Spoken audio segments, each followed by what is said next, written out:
Bertemu lagi dengan Matli Films. Di video kali ini, saya membawakan alur cerita film Sun Wukong 2, yang menceritakan tentang perjalanan Sang Buddha menuju barat dan 3 muridnya yang sangat setia.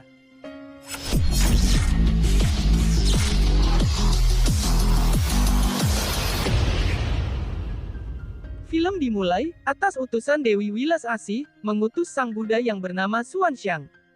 Biksu kecil ini berasal dari negeri Chang'an, yang biasa disebut Biksu Tong. Biksu Tong ditemani 2 prajurit kayangan, dan diperintahkan untuk pergi ke bagian barat, untuk mengambil kitab suci. Sedangkan Sun Wukong, yang masih terkurung di Gunung 5 Unsur, kembali ke Biksu Tong dan 2 prajuritnya, yang sedang melanjutkan perjalanan. Di tengah perjalanan mereka dihadang harimau putih. Kedua pengikut dari Biksu Tong yang tidak setia, malah meninggalkan sang biksu, dan kuda putih miliknya. Karena merasa ketakutan, Biksu Tong melarikan diri ke dalam goa, yang ada di sekitar Gunung 5 Unsur. Ternyata di dalam goa tersebut, ada Wukong yang terkurung selama 500 tahun, yang lalu. Wukong melihat Biksu Tong, yang sedang diterkam harimau putih. Lalu Wukong berkata, "Bantu aku untuk bebas dari kurungan ini. Tarik tulisan yang ada di hadapanmu." Setelah Biksu Tong menarik tulisan itu, tidak lama kemudian Wukong terbebas dari kurungan 500 tahun. Wukong sangat senang, terbebasnya dari kurungan Gunung 5 Unsur selama 500 tahun. Untuk membalas kebaikan sang biksu, Wukong langsung menghabisi harimau putih dengan melemparkan ke langit, dan memanggil tongkat emas miliknya. Singkat cerita, dari pertemuan saling menyelamatkan antara Wukong dan Biksu Tong, merupakan pertemuan mereka yang pertama kalinya. Untuk pergi ke barat, mengambil kitab suci, atas utusan Dewi Wilas Asih. Lalu Wukong menerima Biksu Tong sebagai gurunya, dan Wukong sebagai murid siap melindungi sepanjang perjalanan menuju barat, dari siluman jahanam. Rintangan perjalanan pertama menuju barat, Wukong dan Biksu Tong dihampiri oleh naga air, tapi yang naga air inginkan kuda putih milik sang biksu. Lalu naga air memakan kuda putih milik Biksu Tong, dan Wukong sangat marah, lalu menghabisi naga air. Wukong berkata kepada naga air, "Karena kuda guruku telah kau makan, wahai naga. Jadi gantinya kaulah yang harus menjadi tunggangan guruku." Wukong mengubah naga air menjadi kuda putih, sebagai tunggangan Biksu Tong, menuju barat. Sepanjang perjalanan, Biksu Tong memberitahu Wukong, agar tidak selalu membunuh. Tapi Wukong menghiraukan asupan dari gurunya. Beralih ke perdesaan awan, setiap gerhana bulan desa tersebut selalu didatangi siluman tengkorak putih untuk membawa anak kecil dan akan dijadikan tumbal. Padahal yang sebenarnya terjadi, siluman yang berkedok tengkorak jubah hitam, mereka bukan jelmaan dari siluman tengkorak putih, melainkan utusan sang raja, untuk menculik anak kecil. Siluman tengkorak putih yang sebenarnya, telah datang, dan menghisap darah jubah hitam. Kembali ke Biksu Tong dan Wukong, yang melanjutkan perjalanan menuju barat. Tibalah di sebuah kuil, yang penduduknya hanya beberapa wanita dan 2 orang laki-laki. Lalu datanglah seorang laki-laki, berpakaian adat Cina. Laki-laki tersebut adalah Pat Kai. Tapi mata kebenaran Wukong melihat kejanggalan, dari pria ini, melihat wujud babia, di bagian pusarnya. Wukong memukul pria itu, langsung berubah menjadi manusia setengah babia, kita sebut si Pat Kai. Pat Kai, yang tidak terima atas pukulan dari Wukong, dan memanggil kakaknya Wu Qing. Datanglah Wu Qing, dan mereka berdua menggeluti Wukong. Singkat cerita, Wukong memenangkan arena pertempuran tersebut. Wukong bertanya kepada mereka berdua, dimulai dari si babia. Lalu Pat Kai menjawab, "Jadi kami berdua sedang menunggu pengambilan kitab suci." Tapi Wukong tidak percaya, dan akan membantai mereka lagi. Datangnya sang guru, menahan Wukong jangan mendorong mereka ke jurang. Tanpa disengaja, Biksu Tonglah yang mendorong ke jurang. Singkat cerita, Pat Kai dan Wu Qing diangkat menjadi murid Biksu Tong, dan memiliki gelar, Wukong kakak pertama, Pat Kai kakak kedua, Wu Qing adik terakhir. Lagi-lagi, mata kebenaran Wukong melihat kejanggalan, ternyata sedang ada yang mengawasi mereka. Ya, ternyata benar. Siluman tengkorak putihlah yang sedang mengawasi mereka. Maksud tujuan dari siluman tengkorak putih, menginginkan Biksu Tong untuk dimakan, tujuannya untuk mengabadikan mereka sebagai siluman terjahat. Kembali ke Biksu Tong dan muridnya, yang sedang melakukan perjalanan menuju barat, tiba di sebuah gubuk, yang hanya dihuni oleh nenek tua, dan kedua putrinya. Lalu mereka memasuki gubuk itu, tapi setelah Wukong masuk ke dalam gubuk, mata Wukong terlilip asap. Wukong meminta air kepada Wu Qing. Setelah Wukong meneteskan air ke matanya, Wukong merasakan panas. Karena, air yang diberikan adalah air panas. Kata nenek tua itu, pergilah ke sungai kecil dekat sini. Lalu Wukong memberi cincin keamanan terhadap sang guru, dan berpesan jangan melintas kepada lingkaran tersebut. Selagi Wukong belum kembali, lantas Wukong pergi untuk mencari sungai kecil terdekat. Sesampainya di sungai, Wukong dikelilingi asap siluman, dan mata Wukong tidak lekas sembuh. Kembali ke Biksu Tong, yang telah dihasut untuk melangkah, dan memecahkan cincin lingkaran yang telah diberikan Wukong. Wukong pun tersadar, jika gurunya telah melintas pada lingkaran. Lalu Wukong membuat api dari mulutnya, dan memancarkan antara api dan matanya, supaya mata kebenarannya kembali pulih. Sedangkan di sisi lain, Patkai yang sedang menggoda putri dari anak nenek tersebut, dan Wu Qing mengawasi Patkai dengan mata lebar-lebar. Lalu Wukong melihat dengan mata kebenarannya, ternyata gubuk si nenek tersebut adalah jelamaan siluman. Tak lama kemudian Wukong kembali ke gubuk tersebut untuk membongkar niat busuk dari si nenek itu. Tapi si nenek malah minta perlindungan terhadap Biksu Tong. Keluarlah asap dari kaki si nenek, yang hanya bisa dilihat oleh Wukong saja. Wukong sangat kesal dan langsung mengejar asap itu. Dan benar saja, nenek itu adalah jelmaan siluman tengkorak putih. Lalu mereka berdua saling berlawanan, satu sama lain. Tapi Wukong bisa melihat Patkai dan Wu Qing, yang sedang dalam bahaya, dan Wukong melihatnya langsung mengampirinya, dan menghajar siluman itu. Satu kali tebasan tewas. Meninggoy. Kembali ke gubuk. Si nenek sudah sadarkan diri, arwah jahatnya sudah kembali. Dan si nenek mulai bertingkah ingin membunuh Biksu Tong, namun Wukong datang. Langsung meninggoy. Disinilah terjadi perdebatan antara Biksu Tong dan Wukong, karena telah membunuh 3 orang sekaligus. Wukong beberapa kali meyakinkan gurunya, supaya percaya bahwa mereka ini para siluman. Namun sang guru tidak mempercayainya, dan membacakan mantra sehingga Wukong kesakitan. Wukong sangat kesal atas tindakan gurunya, yang sangat menyakitkan. Kembali ke siluman tengkorak putih. Yang kesakitan atas pukulan Wukong, dan berbicara si monyet itu cukup masalah, tapi Ratu dari Tengkorak Putih menyukai masalah itu. Malam hari telah tiba. Sang guru mencari Wukong, dan menghampirinya. Melihat raut wajah Wukong yang sangat sedih, dan kesal atas perbuatan gurunya. Tapi gurunya berkata, "Aku tidak ada pilihan lain." Jawab Wukong, "Apakah kau akan memakai mantra itu, untuk mengendalikanku?" Jawab sang guru, "Aku tidak akan membacakannya lagi, selagi kau tidak membunuh." Tapi Wukong meyakinkan Biksu Tong, bahwa mereka adalah siluman. Tapi di mata gurunya adalah hal keji. "Wukong, lihatlah tasbih doa ini. Kayu ros dari tenggara dan kerang besar dari selatan. Tapi mereka terlihat sama dengan satu tali. Seperti aku, kau, Patkai dan Wu Qing, yang menyatukan kita dalam perjalanan 36.000 mil, demi kitab suci," ujar Biksu Tong.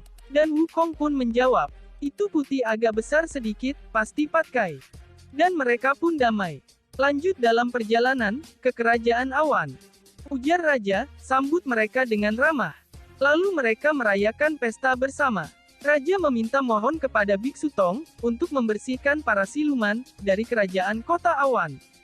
Supaya anak-anak di dalam kota awan, aman sentosa. Dari balik lukisan, siluman tengkorak putih datang. Dan berkata kepada raja, "Aku suka dongengmu, tolong ceritakan kembali." Ada seorang prajurit yang melepaskan anak panah, dan Ratu Tengkorak menghabisi semua prajurit kerajaan awan. Tengkorak putih mendekati Biksu Tong, dan berkata, "Apakah kau akan menolong dia untuk mengusirku?" Jawab Biksu Tong, "Kalau bisa kenapa enggak?" Siluman tengkorak pun pergi dan Wukong mengikutinya. Berhentinya Wukong, di atas kamar berduaan bersama Ratu Tengkorak Putih. Jadi, perjanjian antara Wukong, dan Ratu dari Tengkorak Putih, mendatangkan Biksu Tong, sendirian, untuk menemui Ratu Tengkorak Putih malam ini. Dan Wukong menyetujuinya. Akan membawa Biksu Tong, untuk menemui Ratu Tengkorak Putih, sendirian. Kembali ke Kerajaan Awan, lihat anak-anak yang sedang di sel tahanan. Di balik dalam penculikan anak-anak, adalah sang raja, untuk menopang kekuatannya, dan kesehatannya. Dan raja, meminum darah dari anak sel. Tetapi itu saja tidak cukup. Kutukan sang raja tidak dapat hilang. Dan raja berencana untuk membunuh biksu, dan akan meminum darah Biksu Tong, agar kutukannya hilang. Di sisi lain, Biksu Tong yang sedang berdoa, datanglah Wukong. Memberitahu, untuk meyakinkan sang guru, supaya datang kepada Ratu Tengkorak Putih, sendirian. Wukong, Wuqing dan Patkai tidur bersamaan, namun hanya Wukong yang memikirkan hal buruk terhadap sang guru. Kembali ke kuil, tempat yang dijanjikan Ratu Tengkorak Putih. Terlihat biksu itu sendirian, lalu datanglah Ratu Tengkorak Putih. Dan bertanya, apakah kau tahu kedatanganmu ke sini untuk apa? Jawab sang biksu, aku ke sini untuk melihat kau lebih baik. Dan tiba-tiba, datang lagi satu Biksu Tong, yakni jelmaan dari Wukong yang menyamar jadi gurunya. Ratu Tengkorak Putih nampak kebingungan, dan kesal. Lalu menyerang biksu yang asli. Tapi Wukong langsung menangkisnya. Datangnya, Patkai dan Wuqing. Lalu Patkai ngajak duel, Ratu Tengkorak Putih dengan satu alasan, jika Patkai menang, aku akan menikahimu. Jika Tengkorak Putih menang, kamu akan menikahiku. Lalu Wukong memanggil tongkat emas miliknya. Aku akan membawa siluman jahat ini ke Nirwana. Aku paling benci disebut siluman jahat. Dari sinilah, muncul para siluman dan mereka pun, war di situ. Patkai berkata serahkan semua padaku. Dan tiba-tiba, lalu Wukong dan Ratu Tengkorak Putih duel, sedangkan Wuqing membawa sang guru untuk dilindungi. Terlihat Patkai yang baru keluar dari mulut siluman dengan wujud babi hutan. Wuqing masih melindungi sang guru dari siluman ular. Wuqing dan Patkai nampak kompak untuk menolong sang guru. Tapi mereka tidak sadar bahwa gurunya diambil oleh prajurit Kerajaan Awan. Lalu Biksu Tong, dibawa ke hadapan raja, untuk dijadikan santapan raja.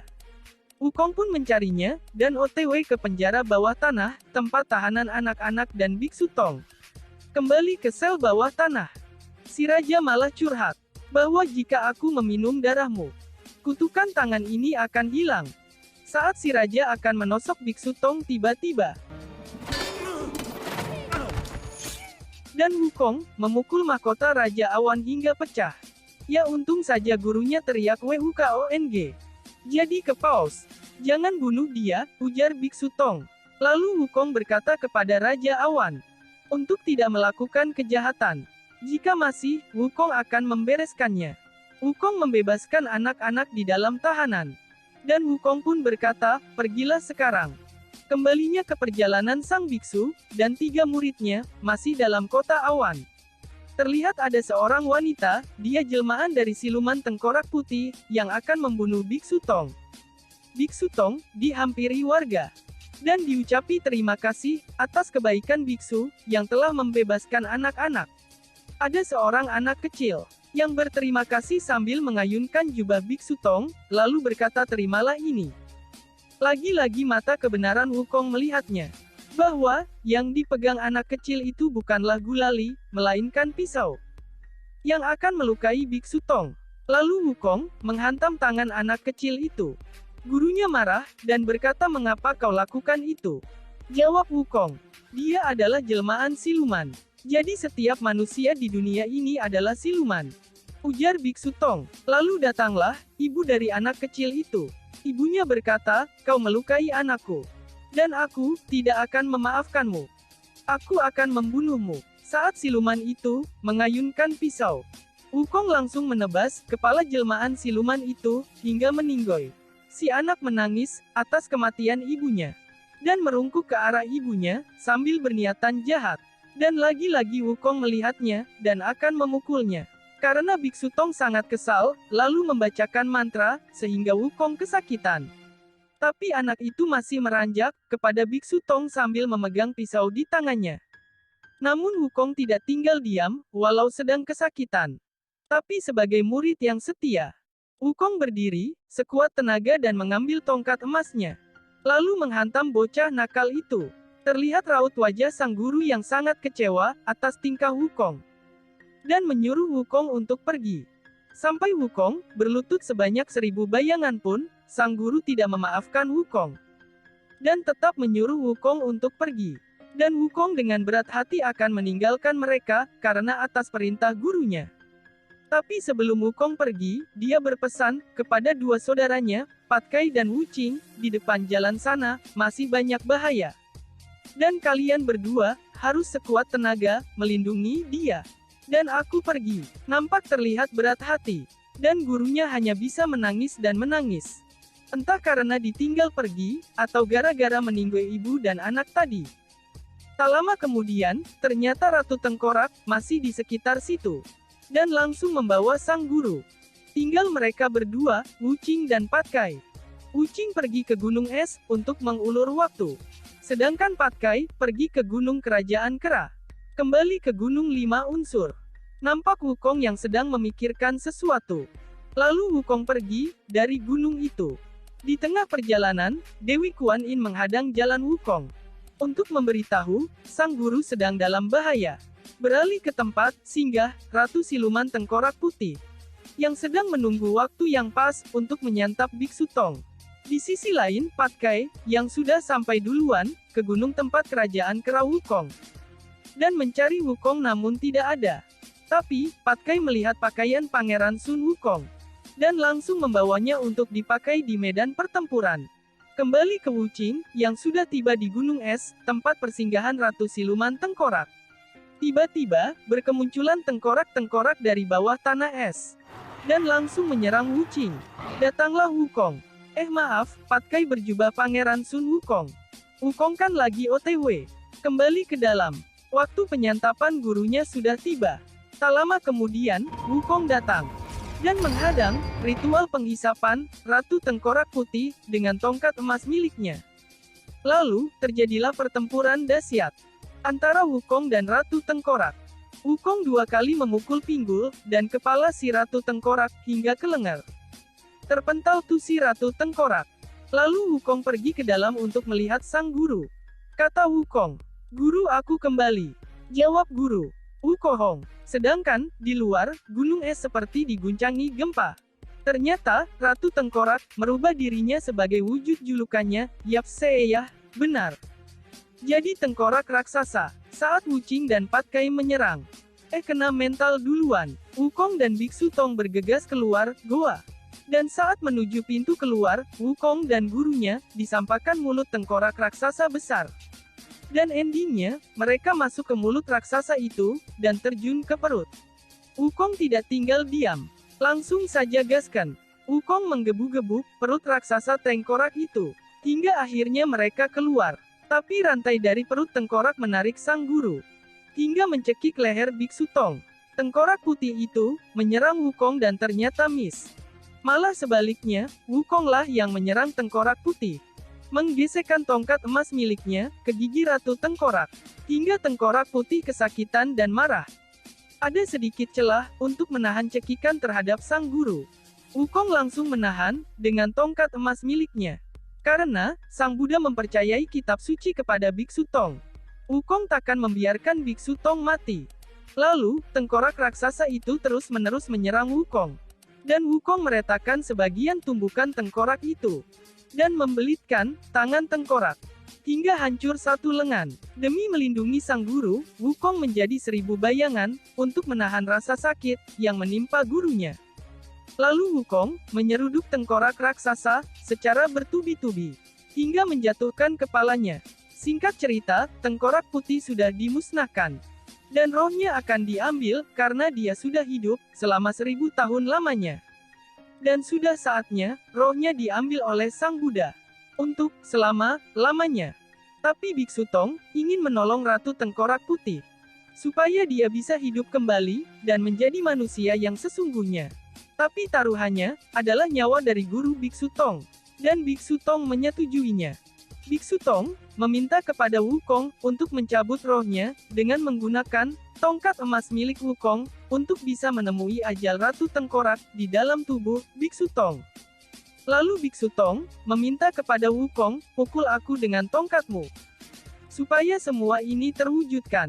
Tapi Wukong berkata tidak mungkin. Singkat cerita, dengan berat hati, Wukong harus melakukannya dengan berkata baiklah.